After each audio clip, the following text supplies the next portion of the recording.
The devil targets the chosen, not the comfortable. There is a strange silence that surrounds the lives of the comfortable. They live undisturbed, unshaken, moving through each day without deep disruption. On the surface, it appears to be a blessing. No conflict, no chaos, no storms. But underneath that calm, something dangerous lurks. Comfort, when not rooted in purpose, is a prison disguised as peace. It is in this stillness, this deceptive ease, that many souls quietly drift away from who they were meant to be. Because what doesn't move doesn't grow, and what doesn't grow slowly dies. Now compare that with the lives of the chosen, those who carry a calling, a vision, a fire inside that refuses to go out no matter how much rain falls. These are the ones who, despite their good intentions and pure hearts, find themselves under relentless attack. They are betrayed by friends, misunderstood by family, resisted by society, and often find themselves wrestling with inner demons in the dead of night. Why? Because the devil doesn't waste time on those who are asleep. He goes after those who are awake. There's a reason hell doesn't attack those who pose no threat. Darkness fears light. And when you carry light, real light, spiritual light, divine light, you become a threat to every shadow that's been hiding in plain sight. The devil knows who you are, even when you forget. He recognizes the mark on your soul, the destiny written in your DNA. And so, he sends distractions, delays, and doubts. Not because you are weak, but because you are powerful. Not because you are wrong, but because you are right on time. We live in a world where being unbothered is glorified, where silence is seen as strength, and stillness is confused with peace. But let me tell you, if you are never opposed, never challenged, never resisted, then you may not be walking the path of your true calling. Every prophet, every reformer, every person who ever tried to bring light into a dark world was attacked. Not because they were evil, but because they were dangerous. Dangerous to the systems of control, dangerous to the forces of darkness, dangerous to the lies that keep people in chains. So if your life has felt like a battlefield, if you've been wondering why everything seems to be coming against you, this message is for you. You're not being punished, you're being targeted. And you're being targeted not because you're nothing, but because you are something. Something rare, something sacred, something powerful. The devil doesn't target the comfortable. He targets the chosen, because it is the chosen who threaten the kingdom of darkness the most. And once you understand that truth, everything changes. The comfort trap. Why the devil leaves the lukewarm alone. Comfort can be deceiving. It wraps itself around you like a warm blanket, whispering that everything is fine, that nothing needs to change, that you're safe right where you are. And for a time, it feels like truth. But the devil is clever. He doesn't come with horns and flames. He comes with silence. He comes with convenience. He comes dressed as everything you think you've ever wanted, carefully packaged to keep you asleep, unaware, unawakened. And this is why the comfortable are rarely touched by opposition, not because they are blessed, but because they are no longer a threat. You see, the comfortable rarely challenge anything. They don't rock the boat. They don't rise when called. They've stopped seeking, stopped asking hard questions, stopped looking beyond the walls of their immediate desires. The devil has no need to target them, because they've already surrendered without realizing it. Not in a dramatic, visible way, but in the quiet, subtle drift away from purpose. The most dangerous kind of defeat is the one that looks like success. A life filled with things, but empty of meaning. A routine that feels secure, but suffocates the soul. Many people confuse comfort with favor. They believe that because life is going smoothly, they are walking in alignment with their purpose. But what if that very ease is a sign that you've stopped moving forward? What if peace isn't always proof of God's blessing, but sometimes evidence of the enemy's indifference? The devil doesn't waste his arsenal on those who are no longer rising. He doesn't need to fight those who are already sitting still. Think about it. Why would darkness try to extinguish a light that's already been dimmed? Why would lies feel threatened by someone who no longer speaks truth? It's the ones who still carry the fire, the ones who are daring to change, to speak, to live intentionally. They are the ones that draw resistance. Not because they are doing something wrong, but because they are doing something right. The comfort trap is dangerous because it tells you that survival is enough. That as long as you're not hurting, you must be okay. But you weren't born just to survive. You were created to become, and becoming requires disruption. It requires risk. It requires leaving the shallow end of comfort and stepping into the unknown waters of your calling. That's where the resistance begins, not in the shallow, but in the deep. You'll notice something peculiar in the lives of every great soul. They all faced opposition. Moses wasn't resisted when he was hiding in the desert. He was resisted when he went back to Egypt to free his people. Jesus wasn't crucified for being silent. He was crucified for speaking truth that shattered systems. Martin Luther King Jr. wasn't attacked because he stayed quiet in comfort. He was attacked because he stood up for justice. Comfort has never birthed transformation, and it has never scared the devil.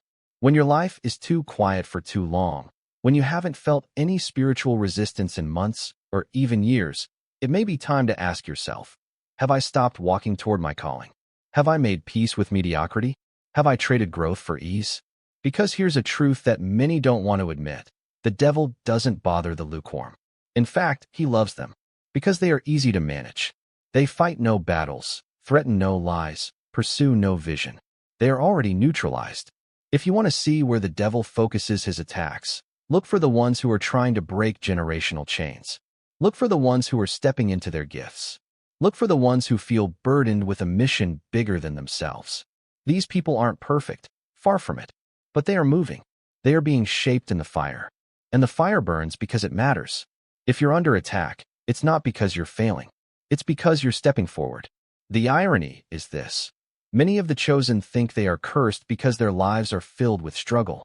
But the comfortable never struggle, not because they are blessed, but because they've settled. They've made a silent deal with darkness. A deal that says, leave me alone, and I'll stay small. That's all it takes to stay comfortable. Say nothing. Do nothing. Change nothing. And the devil will let you sleep. But the moment you start to awaken, the moment you realize you are more than your job, more than your pain, more than your past, that's when everything changes. That's when the opposition begins. And that's when you start to understand. Being comfortable is not the goal. Being aligned with your calling is. Even if it costs you your comfort. Especially if it costs you your comfort. So if you've been living in a space of false peace, I urge you, examine it. Ask yourself, is this real peace, or is it a padded cage? Is this God's rest, or the enemy's sedation? There is a vast difference between being content and being comfortably numb. One brings life. The other brings slow spiritual death. The comfortable don't get tested because they don't transform. The devil already knows they won't rise. But you're listening, you're seeking, and something in you refuses to settle. That's why your life feels like a battlefield. That's why you've been marked by chaos, not because you're weak, but because you are dangerous. You were never meant to blend in. You were born to break chains. And nothing terrifies the enemy more than a person who's tired of being comfortable and dares to walk into their true purpose. The mark of the chosen, signs you're being targeted. There comes a moment in your life when you begin to notice a pattern. It's not just the occasional bad day, not just a random streak of misfortune. No, it's deeper. It's heavier. It feels like every step forward is met with a push backward. Every time you gain clarity, confusion comes in to blur the vision. Every time you rise, something or someone tries to knock you back down. At first, you might blame yourself. Maybe you think you're cursed. Maybe you think God has turned his face from you. But let me offer you a different possibility. Maybe you're being targeted because you're chosen. Yes, chosen. Not by the world, not by popularity or success, but by purpose. And when you're chosen, hell knows it before you do. Before you ever speak your first word of truth, before you ever touch your full power, the enemy sees the mark. It's invisible to most people, but unmistakable to spiritual forces. The chosen carry something sacred inside them, a light that threatens the darkness, even when they're still learning how to let it shine. And because of that, they are targeted, not because they are weak, but because they are dangerous. Think back.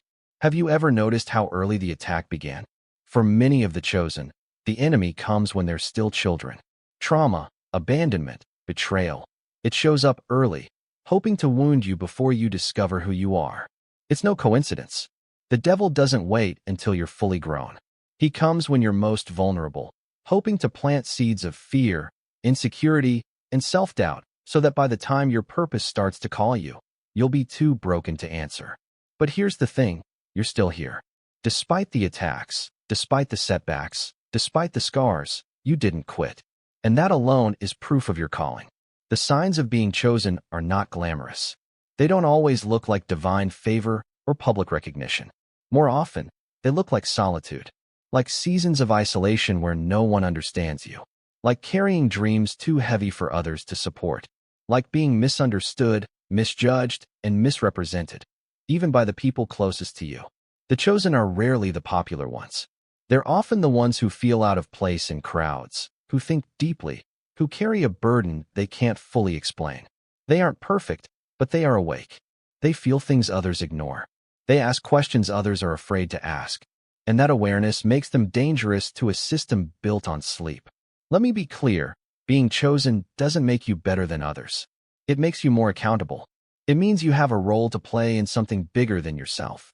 And when you start stepping into that role, when you start using your voice, your vision, your fire, resistance is inevitable.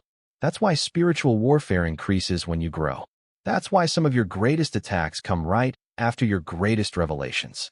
The enemy doesn't fight what doesn't matter. He targets what threatens his territory.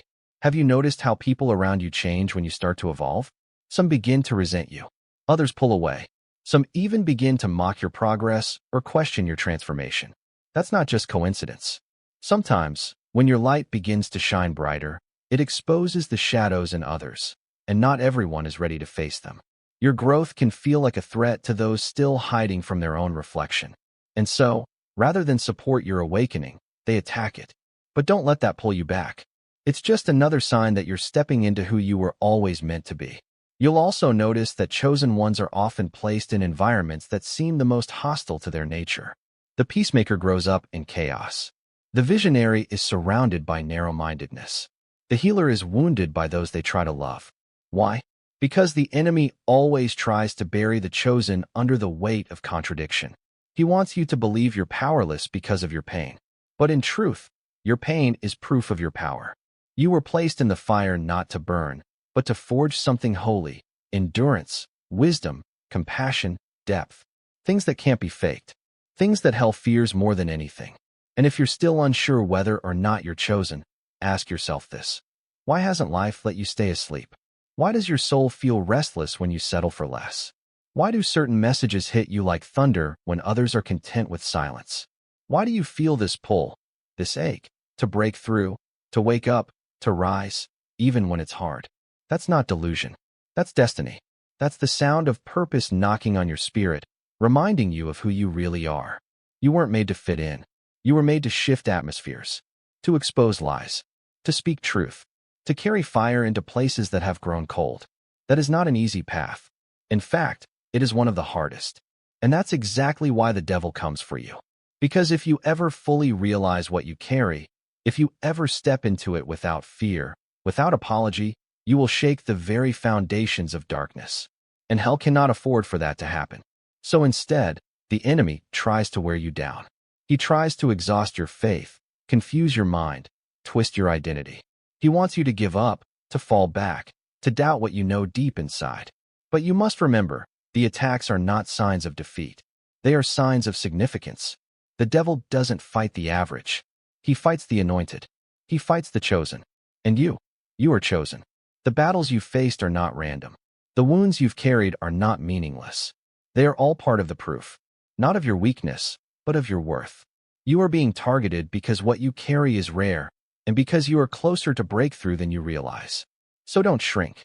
Don't silence your voice to make others comfortable. Don't dim your light to avoid conflict. You were never called to be comfortable. You were called to change things. And the enemy knows it. The spiritual war, how darkness fights destiny. This is not just a physical world we live in. Beneath the surface of everyday life, there is a war, not fought with guns or bombs, but with thoughts, temptations, emotions, and silence. A war that most people never recognize until it's already taken something from them. The battlefield is spiritual. The weapons are invisible. And the targets are not the comfortable, not the indifferent, but the destined. When you are chosen, your life is not random. Your struggles are not meaningless. And your opposition is not accidental. Everything you face is part of a larger spiritual war being fought over your destiny. Because if you step into your purpose, you become a weapon against darkness. And that is something the enemy cannot afford. But understand this. Darkness doesn't always show up in dramatic ways. It doesn't always storm the gates. No, often it slips in quietly. It enters through distraction, through fear, through temptation. It begins with a whisper, "You're not good enough," or "You'll never change," or "No one sees you, no one cares." And before long, those whispers begin to shape your reality. That's how the spiritual war begins, not with thunder, but with a lie. The devil's greatest tool is not force, it is deception.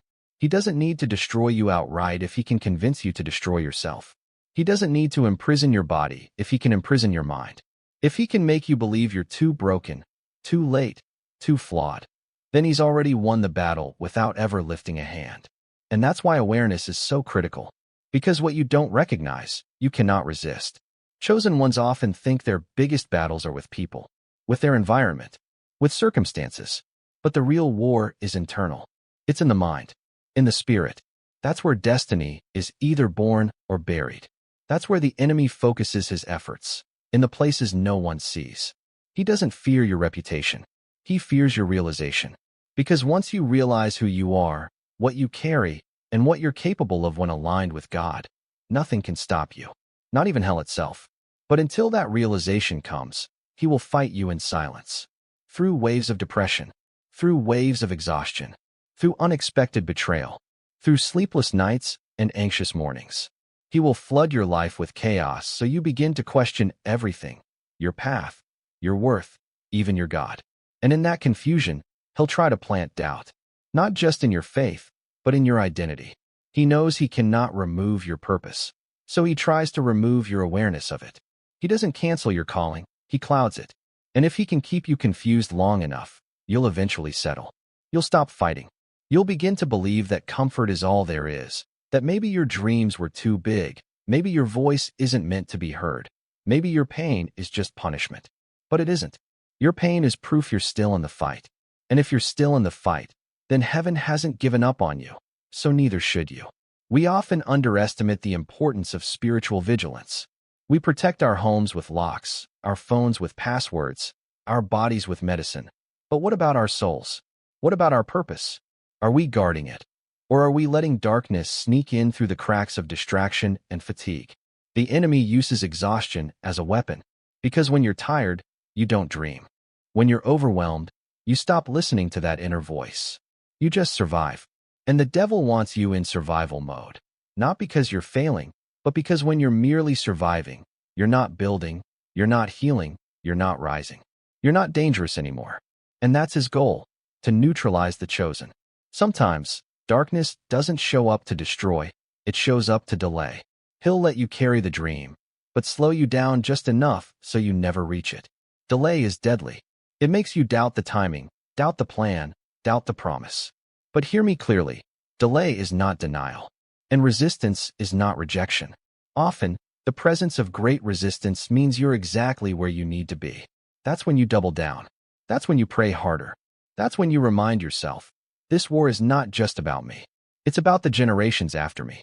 It's about the chains I'm breaking, the freedom I'm fighting for. This war isn't about your comfort. It's about your calling.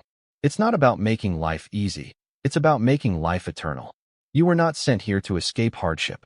You were sent to bring light into it, to reclaim territory the enemy has held for too long. That's why your life has been so hard. That's why the battle seems so relentless. The darkness fights hardest against those who carry light. But let me remind you of this. Light always wins. Not because it fights harder, but because it exposes. It reveals truth. And once truth is seen, lies cannot hold. That's why your awareness is your greatest weapon. You don't fight this war by becoming harder. You fight it by becoming clearer. By remembering who you are. By standing firm even when everything around you shakes. You may not always feel strong. You may not always feel brave. But if you're still here, still fighting, still trying, you are winning battles in the spirit realm you don't even see. This is a spiritual war. And you, whether you like it or not, are in it. But you are not alone. You were never meant to fight this alone. Heaven backs the chosen. And while the enemy may attack, he can never overcome what is covered in divine purpose. That is your shield. That is your promise. That is your destiny. Rise anyway. Why hell fears the awakened. The greatest fear of hell is not your failure. It's your awakening, the day you rise. The moment you remember who you are, not in the eyes of man, but in the eyes of the one who made you. That's what darkness dreads. The chosen soul who refuses to bow, who refuses to quit, who refuses to be silenced by fear or delayed by pain. Because once a chosen one wakes up, they become unstoppable. You see, for a long time, the enemy could confuse you. He could weigh you down with shame, distract you with noise, bury your identity under layers of trauma. But now something is shifting. You're not who you used to be. There is a strength inside you that pain couldn't destroy, a fire that failure couldn't put out. You've walked through hell and came out with your hands still raised.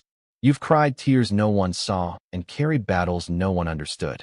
And yet, here you are, not perfect, not untouched, but unbroken. That is what hell fears. Not perfection, not popularity, but resilience, conviction, faith that endures the storm. The devil doesn't tremble at a person who looks powerful.